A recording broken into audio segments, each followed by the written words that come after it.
પછી ફાયર સેફટીને લઈને ચિંતાનો માહોલ જોવા મળ્યો છે। ત્યારે ભાવનગરની સૌથી મોટી સરટી હોસ્પિટલમાંથી રાહતના સમાચાર સામે આવ્યા છે। વીટીવી ન્યૂઝની ટીમે જ્યારે રિયાલિટી ચેક કર્યું ત્યારે હોસ્પિટલ પ્રશાસન કાગળ પર નહીં પરંતુ ગ્રાઉન્ડ પર સજ્જ જોવા મળ્યું। હોસ્પિટલના તમામ વિભાગોમાં કાર્યરત ફાયર એક્સટિંગ્યુશર, હાઇડ્રેટ સિસ્ટમ અને કટોકટીના સમયે દર્દીઓને સુરક્ષિત બહાર કાઢવા માટે ખુલ્લા ઇમરજન્સી એક્ઝિટ માર્ગો પણ છે। આટલું જ નહીં, કોઈ પણ મોટી આપત્તિને પહોંચી વળવા માટે હોસ્પિટલ પરિસરમાં 2.50 લાખ લીટર પાણીનો સ્ટોરેજ પણ તૈયાર રાખવામાં આવ્યો છે। હોસ્પિટલ જેવી અતિ સંવેદનશીલ જગ્યાએ જ્યાં રોજ હજારો નિર્દોષ દર્દીઓ સારવાર લે છે, ત્યાં ભાવનગર ફાયર વિભાગ અને હોસ્પિટલ તંત્રનું આ આગોતરું આયોજન અન્ય અધિકારી કચેરી માટે એક ઉત્કૃષ્ટ ઉદાહરણ છે।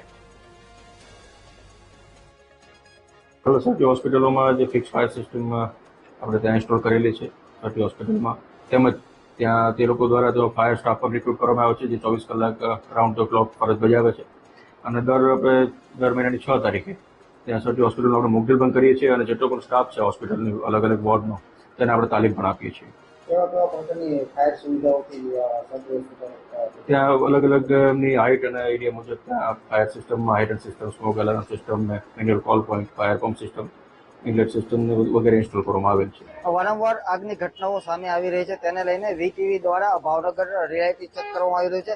હાલ વીટીવીની ટીમ પહોંચી છે સરટી હોસ્પિટલ ખાતે, જ્યાં ટ્રોમા સેન્ટર આવેલું છે, ઇમરજન્સી વોર્ડ આવેલું છે। ત્યાં જે રીતે જે ફાયરની સેફ્ટી હોય છે, કેવા પ્રકારની સેફ્ટી હોય છે તેને લઈને રિયાલિટી ચેક કરવામાં આવી રહ્યો છે।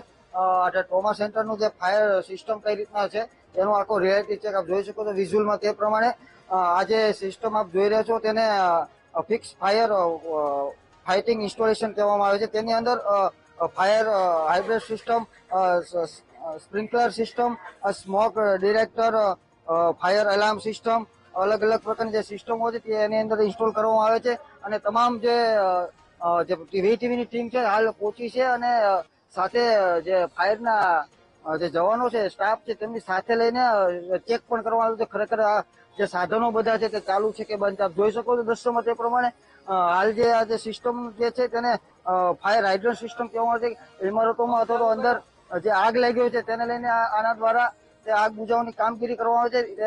આ જે પાણી આવે છે તે આજે સરટી હોસ્પિટલ ત્યાં એક પંપ હાઉસ બનાવવામાં આવ્યું છે, જેની અંદર 2.5 લાખ લીટર જેટલું પાણી છે તે અંદર પાણી ઉપયોગ કરવામાં આવે છે। અને જે તમામ જે અલગ અલગ જે વિભાગો છે તેની અંદર આ પાણીનો અંડરગ્રાઉન્ડ પાઇપલાઇન નાખીને અને પહોંચાડવામાં આવી રહ્યું છે।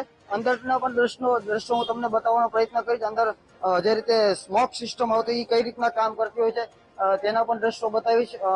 દ્રશ્યોની અંદર આ જે ઇમરજન્સી વોર્ડ છે તેની અંદર વીટીવીની ટીમ પહોંચી છે।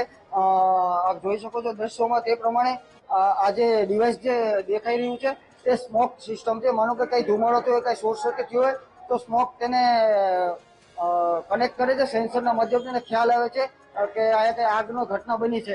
અને આ જે પાઇપ છે એ સમગ્ર પાઇપ આખા વોર્ડની અંદર જેટલા બી માળ છે તેની અંદર પાણીની સિસ્ટમ જે કહેવામાં આવે છે, સ્પ્રિંકલર સિસ્ટમ, તેના પાઇપો છે આપ જોઈ શકો છો। આ નાનું અમથું જે ફુવારા ટાઈપનું જે આ જે ડિવાઇસ છે તેના દ્વારા અમુક તાપમાનને આગ પહોંચે છે ત્યારે ઓટોમેટિક જે ફુવારો જે છે તે ચાલુ થઈ જાય છે અને આગને કંટ્રોલમાં કરે છે। સરટી હોસ્પિટલની અંદર વાત કરીએ તો હોસ્પિટલના જેટલા બી વોર્ડ છે તમામ વોર્ડની અંદર હાલ તો આ તમામ પ્રકારની જે ફાયરની સુવિધાઓ છે તે કાર્યરત ચાલુ જોવા મળી રહી છે। Kishan Bariya, VTV news, Bhavnagar.